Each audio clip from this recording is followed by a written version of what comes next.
మహమ్మద్ జువారి వీడికి నిన్న పాలస్తీనా వాళ్ళందరూ సంతాపం వ్యక్తం చేశారు. ఎందుకంటే వాడు విదేశీయుడు.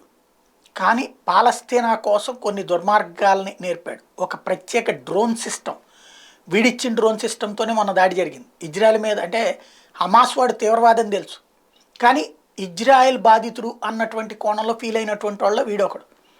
ఇజ్రాయెల్ అనేటువంటి దేశాన్ని ఆక్రమించుకోవడానికి మత పిచ్చతో రగిలిపోయినటువంటి చుట్టుపక్కల మత పిచ్చ దేశాలన్నీ కలిపి హమాస్ని పెంచి పోషిస్తున్నాయి, హిజ్బుల్లాని పెంచి పోషిస్తున్నాయి, హౌతీని పెంచి పోషిస్తున్నాయి అనేటువంటి దాన్ని గ్రహించలేని మూర్ఖుడు.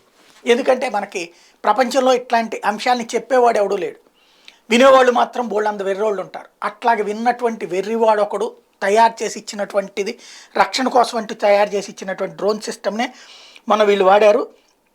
Zuari created the Ababil drone which reportedly played a key role in the Israel Hamas war in 2014లో కూడా అదే వాడారు.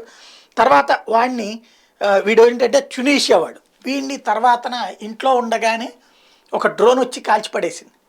వాడు చచ్చిన తర్వాత ఇప్పుడు ఆ జువారీ పేరే ఈ డ్రోన్స్కి పెట్టుకున్నారు. అట్లాగే వీళ్ళు కొత్తగా తయారు చేయబోతున్న సబ్మెరైన్స్కి పెట్టుకున్నారు. ఆ తీవ్రవాదులకి ఒకనాడు ట్యునీషియా నుంచి వచ్చి సహకరించినందుకు గాను వాడి పేరుతో కథలు నడుపుతున్నది హమాస్.